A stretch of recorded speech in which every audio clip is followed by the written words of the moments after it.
MBN 뉴스 8 오늘의 주인이었습니다.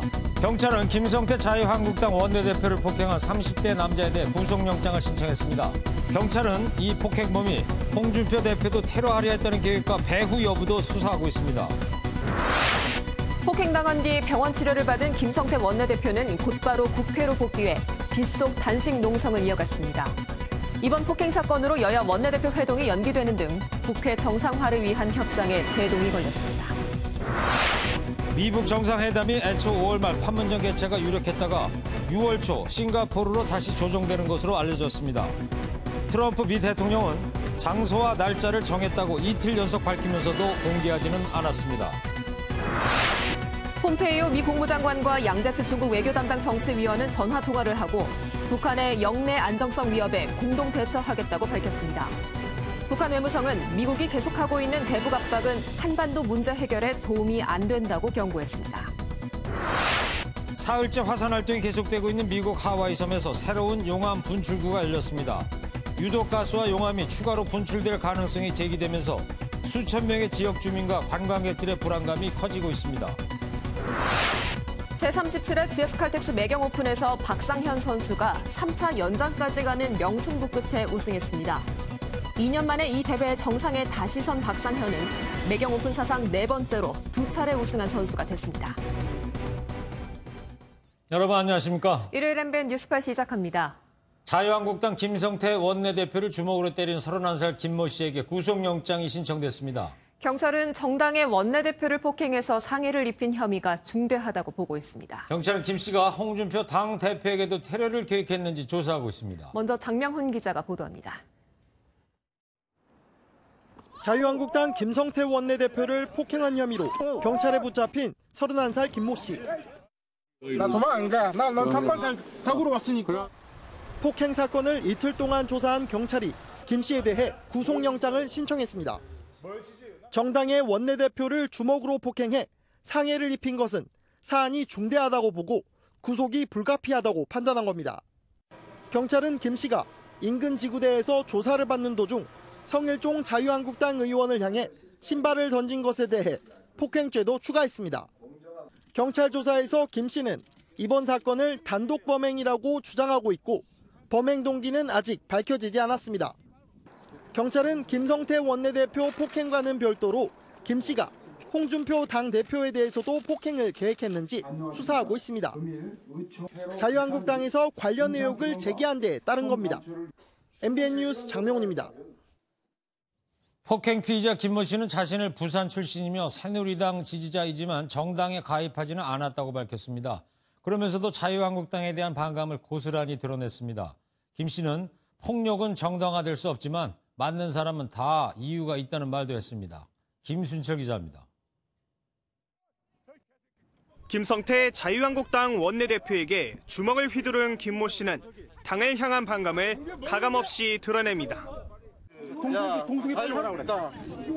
너희들이 당이냐? 너희들은 국민을 위한 당이 아니라 너희 자신들을 위한 당이잖아. 부산 출신이자 원래 새누리당 지지자였다고 밝힌 김 씨는 당에 대한 날선 비난을 이어갔습니다. 나 부산 사람이야, 부산 사람. 그런데 내가 하는 걸 보고 홍준표, 나 그걸 보고 내가 너무 울었다 진짜.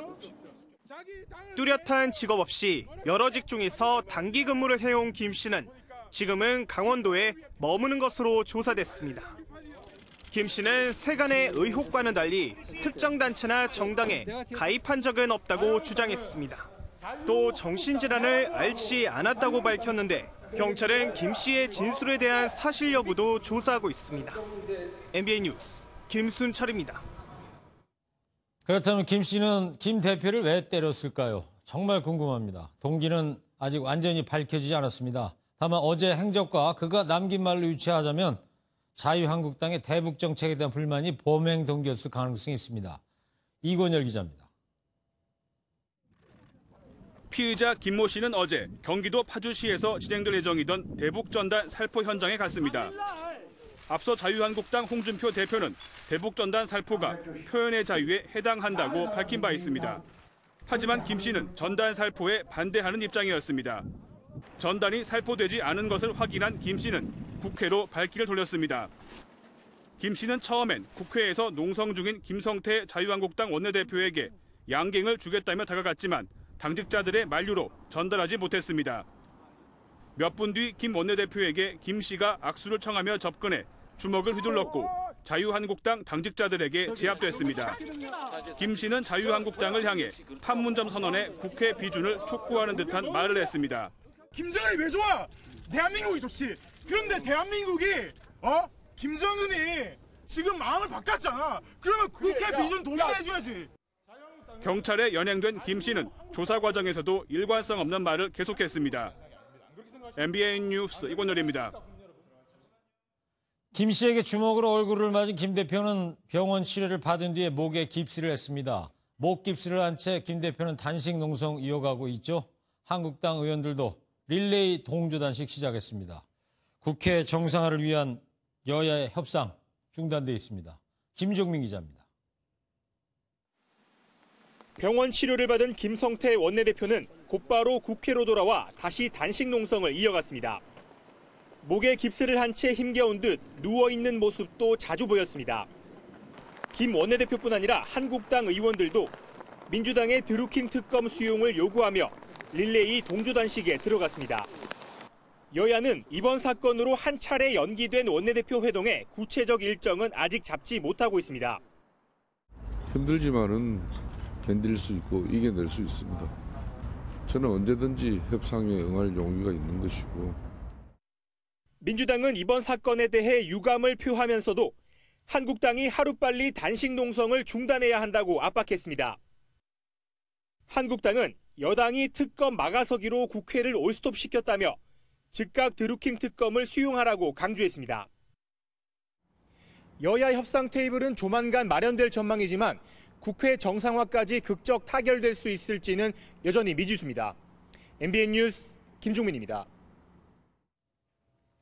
네, 앞서 리포트에서도 봤지만 어제 김성태 자유한국당 원내대표 피습과 관련된 일련의 과정을 좀 살펴봐야 될 것 같습니다. 정치부 서정표 기자 나왔습니다. 자, 서 기자, 지금 경찰 수사 어떻게 돼가고 있습니까? 네, 일단 어제 체포 당시 영상 먼저 보시겠습니다. 네. 나도 이다 인정한다. 이때까지 못 소리고 나도 어머니 때린 적도 있다. 아니 아버지 때린 적도 있다. 어머니 때린 게 아니고. 뭔가 좀 횡설수설하는 모습입니다. 네, 그렇습니다. 보시면 알겠지만 이 진압된 상태에서도 자기 주장을 강하게 피력을 하고 있거든요. 네. 상당히 횡설수설하는 모습인데 현재 경찰 수사에서도 진술은 하는데 다소 오락가락하고 있는 것으로 전해지고 있습니다. 네, 자유한국당은 이 폭행 사건 배후에 세력이 있다고 좀 얘기를 하고 있는데, 근데 자유한국당이 어제하고는 다르게 오늘은 좀 조용한 것 같습니다. 네, 그렇습니다. 분위기가 180도로 바뀌었습니다. 한국당은 오늘 내부적으로 대책을 논의하는 데 시간을 할애하는 모습이었는데요. 네. 단식에 바로 복귀한 김성태 원내대표도 중간중간에 국회를 산책하는 등 향후 대책에 깊이 고민하는 그런 모습이었습니다. 네, 목에 깁스하고 지금 단식 농성하는 모습 보이고 있는데 단식 농성장 주변이 지금 어제하고는 좀 많이 달라졌나요? 네, 한마디로 말씀드리면 어제보다 삼엄해졌습니다. 네. 분위기가 상당히 삼엄해졌고 심지어 이 취재진들이 접근을 하려고 해도 신분증을 확인하는 등 경비가 강화됐습니다. 한국당은 이번 사건을 아시겠지만 이 정치적 테러로 규정하지 않았습니까? 네. 뒤에 배후 세력이 있다고 주장하고 있는데요. 홍준표 자유한국당 대표의 말 들어보시겠습니다. 원내대표를 이렇게 테러하는 거는 나는 처음 봤어요. 도대체가 이게 있을 수가 없는 얘기예요. 네, 홍준표 대표가 배후 세력이 있다고 주장을 하니까 경찰도 이 수사에 신경을 많이 쓸 수밖에 없을 것 같아요. 네, 그렇습니다. 일단 피의자는 단독 범행이라고 경찰 조사에서 밝히고 있는데 네. 경찰은 여러 가능성을 두고 수사를 하고 있거든요. 아무래도 어제와 오늘 이틀에 걸쳐서 이 공당 원내대표를 상대로 피습 사건이 일어난 것이기 때문에 상당히 신경을 쓰면서 수사를 진행을 하고 있는데 직접 들어보시겠습니다.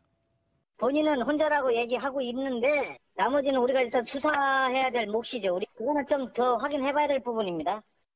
네, 서 기자, 과거 이 정치 테러라든가 폭행 사건을 보게 되면 꼬인 전국을 푸는데 이게 활용된 적도 있단 말이죠. 네, 그렇습니다. 이 대표적인 정치 테러 하면 박근혜 전 대통령의 피습 사건을 생각하실 겁니다. 네. 지난 2006년 5월이었죠. 당시 박근혜 전 대통령, 그러니까 한나라당 대표였는데 지방선거를 열흘 정도 앞두고 이 신촌에서 유세를 하다 지모 씨가 휘두른 흉기에 찔려 오른뺨에 10cm가 넘는 큰 상처를 입었는데요. 네. 60바늘을 꿰매고도 퇴원하자마자 전국 투혼을 했고 그 결과인지 모르겠지만 지방선거에서 압승을 거뒀습니다. 이해창 전 의원의 계란 투척 사건도 빼놓을 수 없죠? 네, 그렇습니다. 지금은 이제 계란 투척이 많이 줄었지만 네. 옛날에는 왕망 있었는데요. 이해창 전 의원이 지난 2007년 유세 도중에 계란을 맞았습니다. 예. 그런데 그 다음 날 달걀 마사지를 받아서 얼굴이 오히려 더 예뻐졌다. 이렇게 웃어 넘겨가지고 화제가 되기도 했었는데요. 올해 지방선거가 이제 한 달 정도 남았는데 네. 이 김성태 원내대표의 이 피습 사건이 한국당의 지지를 올릴지 그리고 지방선거에 어떤 영향을 줄지 앞으로 좀 지켜봐야 할 것 같습니다. 네, 알겠습니다. 그러나 뭐 국민이 바라는 거야 빨리 국회가 정상화되는 것뿐 아니겠습니까? 이 국회 정상화 협의는 어떻게 돼가고 있어요? 네, 결론적으로 말씀드리면 쉽지 않습니다. 한국당이 단식 농성에 돌입한 배경이 조건 없는 드루킹 특검 수용이었는데요. 네. 민주당에서는 이 판문점 선언 비준에 한국당이 동참을 해라 이렇게 주장을 하고 있고 한국당은 특검 수용을 민주당이 받아줘야 된다라고 강력하게 서로 지금 대치를 하고 있는 상황인데요. 네. 당장 오늘 두 당의 논평만 봐도 이 한국당은 조건 없는 특검 수용만이 정상화의 유일한 길이다 이렇게 주장을 하고 있고요. 예. 반면 민주당은 국회 정상화를 위해서 단식을 그만 끝내고 바로 국회로 들어와서 논의를 하자 이렇게 팽팽하게 맞서고 있거든요. 네. 서로 한치의 양보도 하고 있지 않은 상황입니다. 뭐 이런 상태라면 국회 정상화는 현재로서는 좀 요원한 얘기 같고요. 하여튼 여야가 현명한 선택을 했으면 합니다. 정치부 서정표 기자였습니다. 잘 들었습니다. 네, 미북 정상회담 관련 소식으로 이어가겠습니다. 이 트럼프 대통령이 이틀 연속 미북 정상회담 날짜와 장소를 확정했다고만 밝힐 뿐 이 구체적인 내용은 밝히지 않고 있는데요. 개최지도 5월 말 판문점이 아니라 6월 초 싱가포르 쪽으로 기울고 있다는 소식이 들립니다. 먼저 고정수 기자입니다. 도널드 트럼프 미국 대통령은 지난달 말 미북 정상회담을 3, 4주 후로 언급하며 5월 개최 가능성을 시사했습니다. 또 판문점을 후보지로 언급하기도 했습니다. We're looking at various countries, including Singapore, and we are also talking about the possibility of the DMZ, Peace House, Freedom House. 하지만 트럼프 대통령은 이틀 연속 미북 정상회담 날짜와 장소를 결정했다는 말만 되풀이할 뿐 내용을 공개하지 않고 있습니다. We have the location all done. We have the time and place all finished now. We have the date. 미북 정상회담에 정통한 외교 소식통은 이달 한미 정상회담과 다음 달 G7 정상회담을 고려하면 6월 초쯤으로 개최 시기가 넘어갔다고 전망했습니다. 실제 마이크 펜스 미 부통령도 회담 지원을 이유로 오는 30일 예정된 브라질 방문을 미뤘습니다. 회담 장소도 정치적 함의와 협상 전략 등을 감안해 판문점에서 싱가포르로 다시 무게를 실었다는 게 백악관의 내부 기류로 알려졌습니다.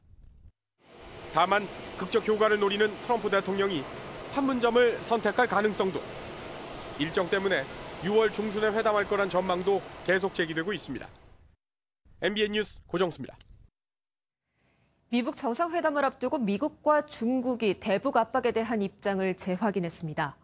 폼페이오 미 국무장관과 양재츠 중국 외교정치위원이 전화 통화를 하고 이 한반도 비핵화를 위한 공조를 계속하겠다고 밝혔습니다. 이어서 오지혜 기자입니다. 북미 정상회담 준비를 총괄하는 폼페이오 미 국무장관과 양재츠 중국 외교 담당 정치위원이 통화를 갖고 양국 현안을 논의했습니다. 헤더나우트 미 국무부 대변인은 성명을 통해 두 사람이 북한의 영내 안정성 위협에 공동 대처할 필요가 있다는데 뜻을 같이 했다고 밝혔습니다. 중국 외교부도 두 사람이 한반도 문제를 논의했으며 양국이 합의를 성실히 이행해야 한다고 통화 내용을 전했습니다. 완전한 비핵화를 목표로 둔 미북 정상회담을 앞두고 양국이 대북 압박 공조에 균열이 없음을 재확인한 겁니다. 특히 북중 관계가 복원됐지만 의미 있는 비핵화 성과를 낼 때까지 고강도 대북 제재는 풀지 않겠다는 뜻으로 해석됩니다.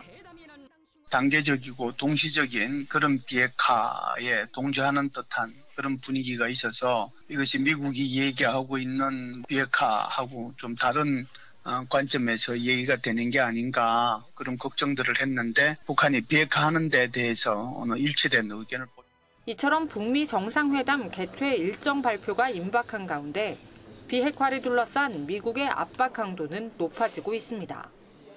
MBN 뉴스 오지혜입니다. 이처럼 대북 압박을 계속하는 미국의 태도에 북한이 이례적으로 경고성 메시지를 보냈습니다. 이런 식으로 압박을 계속한다면 한반도 문제 해결에 도움이 안 될 것이라고 주장했습니다. 계속해서 이수아 기자입니다. 북한 외무성은 오늘 조선중앙통신사와의 문답에서 미국의 불편한 심기를 드러냈습니다. 외무성 대변인은 미국이 판문점 선언에서 밝힌 북한의 비핵화 의지를 대북 제재의 결과인 양 말한다고 밝혔습니다. 북한의 평화 애호적인 의지를 나약성으로 오판하고 있다는 주장입니다. 뒤이어 한반도의 전략 자산들을 끌어들이고 인권 소동에 열을 올리는 등 대북 압박을 계속하고 있다고 비난했습니다. 여기서 전략 자산은 최근 한반도에 전개된 미국 스텔스 전투기 F-22를 염두에 둔 것으로 보입니다. 이런 식으로 압박을 계속한다면 문제 해결에 도움이 되지 않을 것이라는 경고성 메시지도 남겼습니다. 앞서 백악관은 완전한 비핵화에 대한 구체적 조치가 없는 한 대북 제재를 풀지 않겠다고 밝힌 바 있습니다. Certainly, no sanctions lifted until we see concrete actions taken by North Korea to denuclearize. 미북 정상회담을 앞두고 외무성 대변인을 내세운 북한의 미국 비판은 이례적으로 받아들여집니다. 회담을 앞둔 기선 제압용이라는 분석과 정상회담을 위한 조율이 원만하지 않다는 관측도 제기됩니다. 하지만 조선중앙통신은 해당 기사를 삭제 조치한 것으로 나타나 미국에 대해 북한 내부 목소리가 아직 제대로 조율되지 못한 것으로 보입니다. MBN 뉴스 이수아입니다. 얼마 전 북한에서 발생한 교통사고로 사망설이 돌았던 마오쩌둥의 유일한 친손자 마오신이가 모습을 드러냈습니다.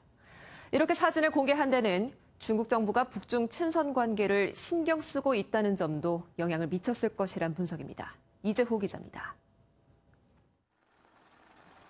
지난달 22일 북한에서 중국인 관광객 32명이 숨지는 대형 교통사고가 발생했습니다. 당시 북한은 사망자와 부상자를 후송하는 전용 열차를 편성하고 김정은 국무위원장이 직접 열차에 올라 침통한 모습을 보이기도 했습니다. 이를 두고 일각에서 마오쩌둥의 유일한 친손자 마오신이가 사고로 숨졌다는 사망설이 퍼져나갔습니다. 하지만 이는 사실이 아닌 것으로 밝혀졌습니다. 중국의 국영조선업체 중국선박공업 집단은 지난 4일 마오신이 등 고위 인사들이 자사를 방문했다면서 마오신이의 사진을 공개했습니다.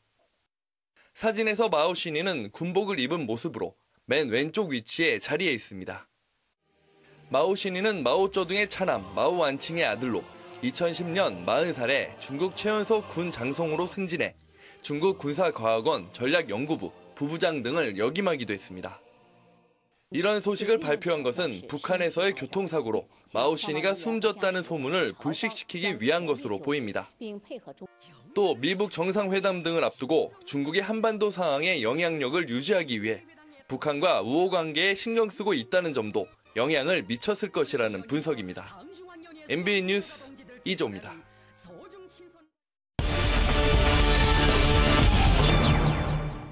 네, 만나기로 했지만 구체적으로 일자 장소는 공개하지 않고 있는 미북 정상회담에 대해서 정치부 주진희 기자와 뉴스 추적하도록 하겠습니다. 자, 주 기자, 싱가포르로 기우고 있다면 왜 판문점 얘기는 왜 나왔습니까?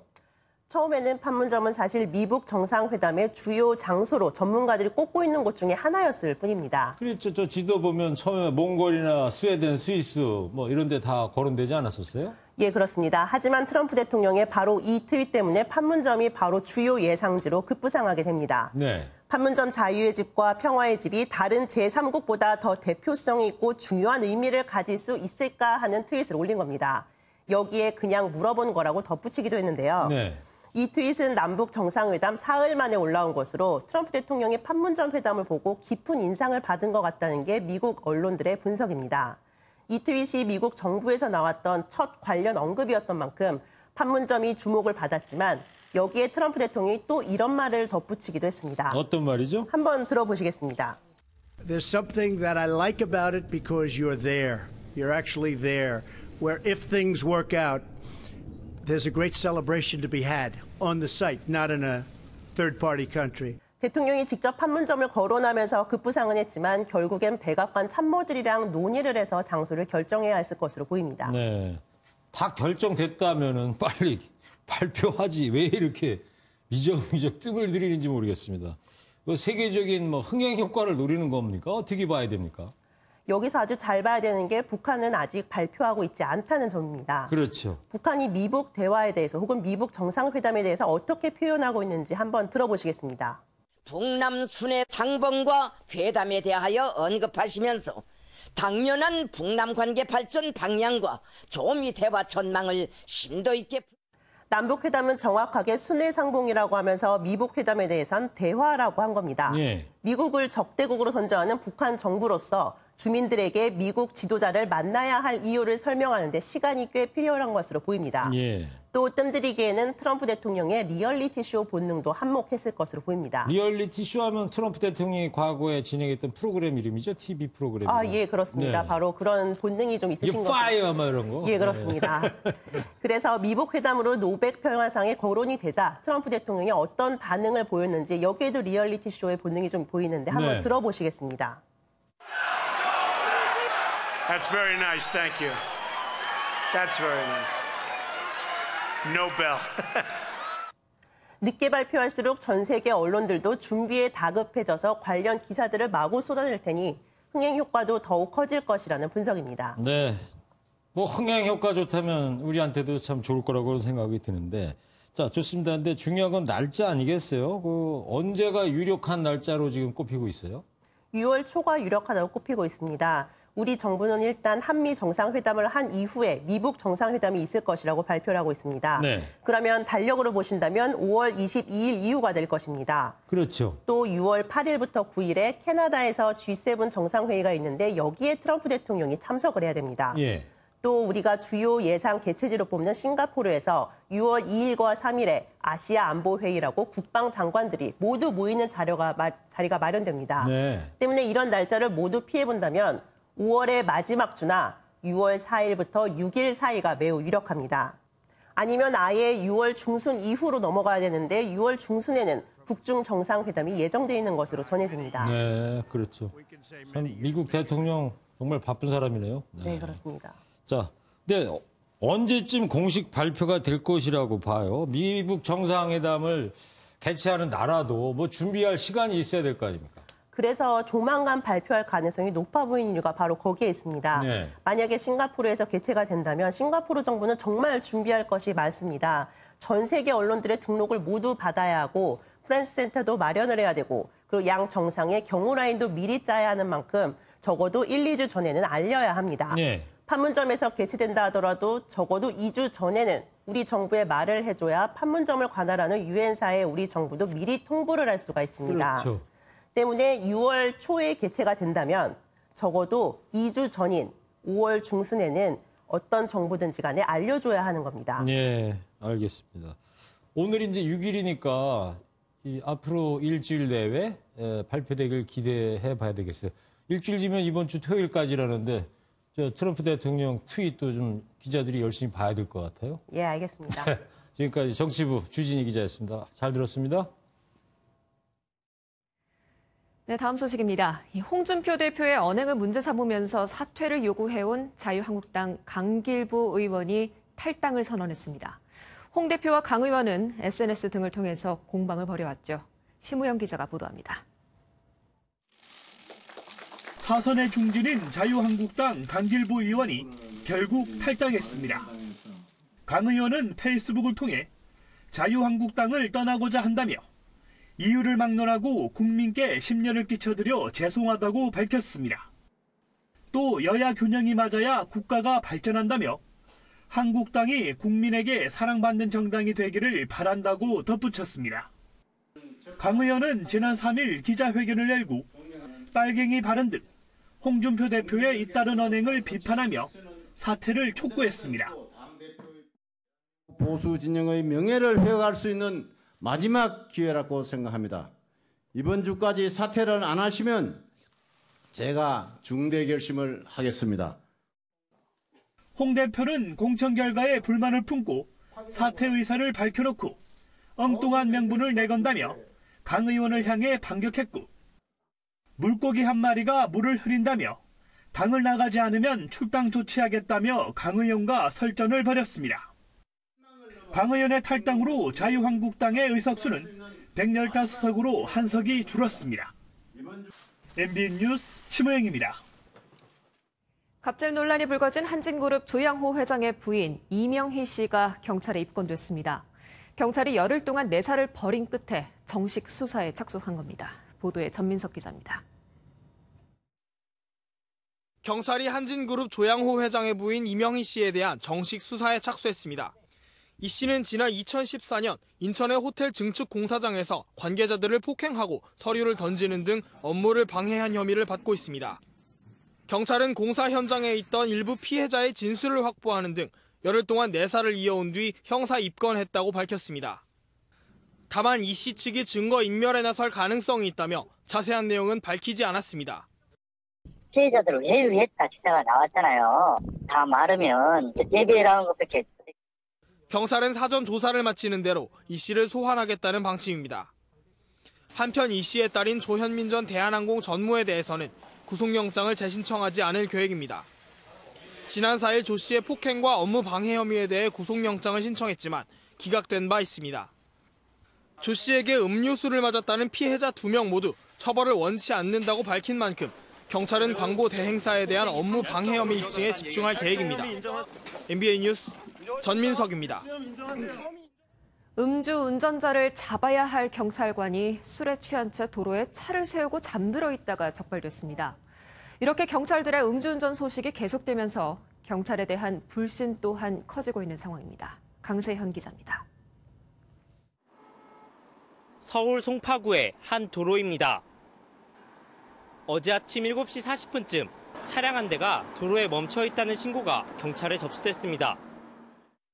곧바로 출동한 경찰은 운전석에서 술에 취해 잠이 든 50대 남성을 발견했습니다.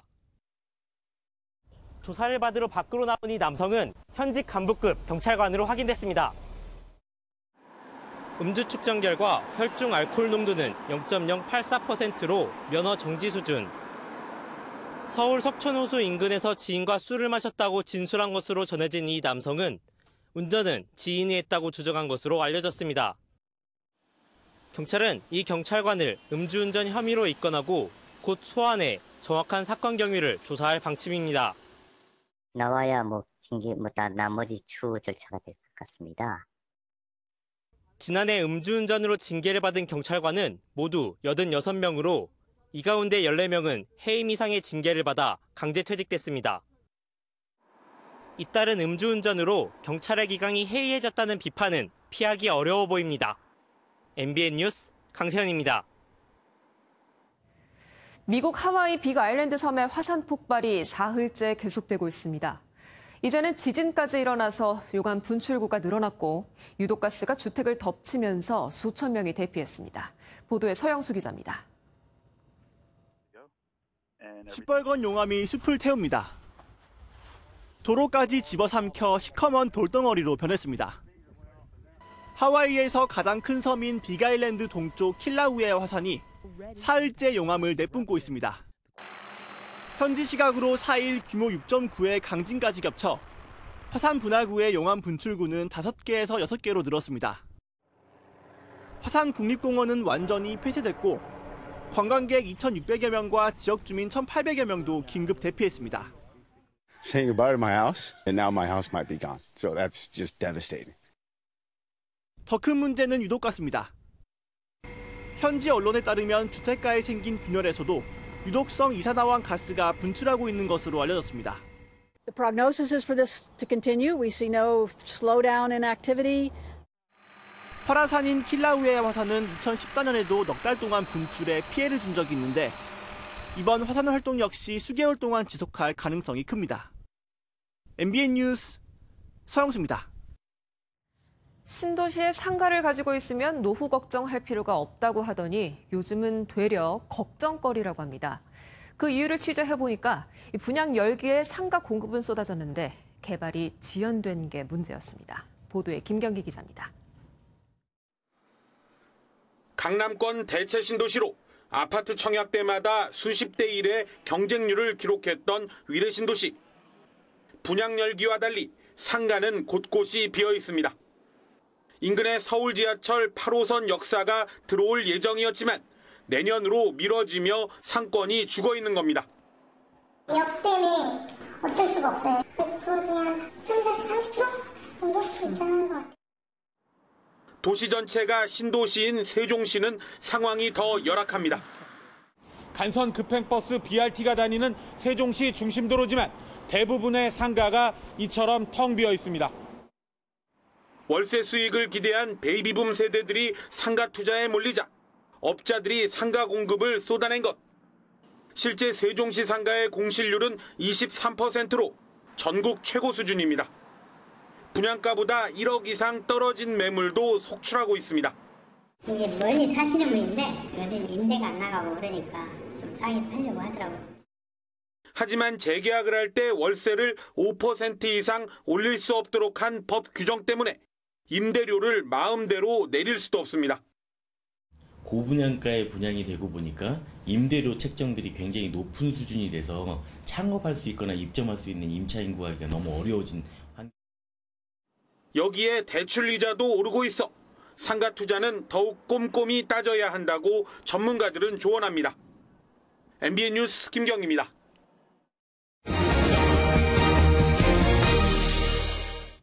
네, 4.27 남북 정상회담 최고의 장면이 뭐죠?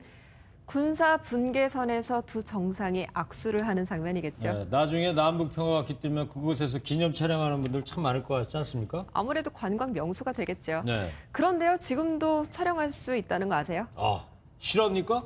네. 그런데 실제 판문점은 아니고요. 영화 촬영 세트장이라고 하는데 지금 북새통을 이루고 있다고 해요. 아, 저기군요. 네, 저기라도 한번 가보고 싶네요. 네, 박자은 기자가요, 현장에 나가봤습니다. 지난달 27일 분단의 상징인 판문점에서 악수를 나누는 남북 정상의 모습은 전 세계에 큰 감동을 안겼습니다. 많은 시민이 판문점을 직접 찾고 싶지만 일반인의 출입이 제한되는 군사 지역인 만큼 접근은 쉽지 않습니다. 아쉬움을 털지 못한 시민들은 경기 남양주시의 한 영화 세트장으로 발걸음을 재촉하고 있습니다. 여가 공동경비구역 JSA 촬영장으로도 유명한 이곳은 하늘색의 군사정전위원회 사무동과 바닥을 가로지르는 군사분계선까지 실제 판문점의 모습 그대로입니다. 이곳을 찾은 시민들은 군사분계선을 사이에 두고 악수를 나누는 사진을 찍으며 대리만족을 느끼기도 합니다. 막상 좀 떨리기도 하고 약간 재밌기도 하고. 이곳을 찾은 사연은 달라도 하루빨리 평화가 찾아오길 바라는 마음은 모두가 같습니다. 의미 있는 공간에서 좋은 추억 남길 수 있어서 너무 좋았습니다. 남북한이 평화적으로 좋은 분위기를 만들어서 함께 할 수 있으면. 영화진흥위원회는 남양주 촬영소 내 관람체험시설을 어제부터 이번 달 말까지 무료로 개방한 뒤 문을 닫을 예정입니다. MBN 뉴스 박자은입니다. 주택가나 상가 주변은 아파트에 비해서 재활용 쓰레기를 처리하기가 쉽지 않죠. 그래서 일부 지자체가 수거함을 설치해놨는데 이곳이 되려 쓰레기장으로 변했다고 합니다. 차라리 없는 게 낫다는 재활용 수거함, 무엇이 문제인지 노승환 기자가 취재했습니다. 온갖 쓰레기가 산더미입니다. 재활용 쓰레기를 모아놨다는 봉투 안에는 전혀 분리되지 않은 플라스틱 종이 등이 한데 섞여 있고 음식물 쓰레기도 흔하게 발견됩니다. 겉보기엔 그냥 쓰레기장입니다. 한 지자체가 10억 원을 들여 주택가와 상가에 설치한 재활용 수거함인데 분리수거가 거의 안 되고 있습니다. 가장 큰 문제는 재활용 수거함이 이렇게 뼈대만 있다는 겁니다. 일반적인 아파트처럼 아래쪽에 비닐이나 포대가 없기 때문에 주민들은 하나의 봉투에 전혀 분리되지 않은 재활용 쓰레기를 한데 모아서 버리고 있습니다. 이리 기도해봤다 저리 기도해봤다 몇 번을 해도 이게 안 돼 사람들이. 이렇게 섞여 버려진 재활용 쓰레기는 상당 부분 방치됩니다. 선별되지 않은 재활용품은 업체가 가져가지 않습니다. 지자체는 시민의식만 탓합니다. 이건 주민분들에게 의식을 전환시키기 위해서 아마 지속적인 캠페인이라든가 홍보가 계속 필요하겠죠. 수거함을 차라리 치워달라는 민원에 지자체는 결국 2,600개 중 상당수를 철거했습니다. 그러는 동안 길거리 곳곳은 오늘도 쓰레기장이 되고 있습니다. MBN 뉴스 노승환입니다. 한국의 마스터스로 불리는 제37회 GS칼텍스 매경 오픈에서 박상현 선수가 2년 만에 다시 정상에 올랐습니다. 3차 연장까지 가는 명승부 끝에 우승컵을 안았습니다. 구경호 기자가 전합니다. 우승을 눈앞에 뒀던 황중곤이 마지막 18번 홀에서 세컨샷을 나무에 맞춥니다. 이 실수와 함께 두 타를 잃으면서 무려 4명이 1언더파로 동률을 이룹니다. 그린 주위를 가득 메운 갤러리 앞에서 치른 연장전. 끝날 듯 끝나지 않아 3차례나 진행됐는데 인도의 불라와 황중곤이 차례로 탈락합니다. 이어진 마지막 3차 연장전. 장희근이 파퍼트에 실패한 사이 박상현은 침착하게 1m 내리막 퍼트를 성공해 정상에 오르며 환호합니다. 2년 만에 대회 2번째 우승을 차지하면서 대회 최다 우승자에도 이름을 올렸습니다. 2016년에도 연장 나가서 우승을 했었고 이번 4라운드 동안 끝까지 포기를 안 하고 계속 물고 늘어졌던 게 우승까지 갔던 것 같아요. 우승 상금 2억 원을 거머쥔 박상현은 가족과 함께 지난해 11월 작별한 장모에게 감사 인사를 전했습니다. 또 한국 첫 대회 때 이렇게 또 우승을 하게 돼서 하늘에서 정말 장모님이 좀 도와주시지 않았나 싶어요. 역대급 명승부를 연출한 GS칼텍스 매경 오픈은 국내 최고 권위 대회의 위상을 재확인했습니다. MBN 뉴스 구경호입니다. 연휴 둘째 날인 오늘 전국에서 비가 내렸습니다. 중부지방은 먼저 비구름이 빠져나갔는데요. 남해안과 제주에서는 오늘 밤까지 비가 계속되겠습니다. 이후 내일 새벽부터는 또 다른 비구름이 들어오면서 낮까지 충청 남부와 남부, 제주도에 영향을 주겠습니다. 예상되는 비의 양은 남해안과 제주에서 20에서 60mm, 많은 곳은 80mm 이상, 전남과 경남에서는 10에서 40mm, 충청 남부와 경북, 전북에서는 5에서 20mm가 되겠습니다. 특히 내일 새벽부터 오전 사이에는 남해안과 제주도에서 돌풍과 함께 천둥, 번개를 동반한 시간당 20mm 안팎의 강한 비가 쏟아지겠습니다. 피해 없도록 대비를 잘해주셔야겠습니다. 중부지방은 내일 기온이 오르겠습니다. 서울의 낮 기온이 26도로 오늘보다도 평년보다도 높겠습니다. 다만 비가 계속 이어지는 남부지방은 예년 기온을 밑돌며 다소 서늘하겠습니다. 내일 중부 내륙에서는 새벽부터 아침 사이 안개가 드리워지겠습니다. 남부지방은 비가 오면서 가시거리가 짧아지겠습니다. 동해안 지역 강릉의 낮 기온 22도로 오늘보다 5도가량 높겠습니다. 일상으로 돌아오는 화요일부터는 대체로 맑은 날씨가 이어지겠습니다. 날씨였습니다.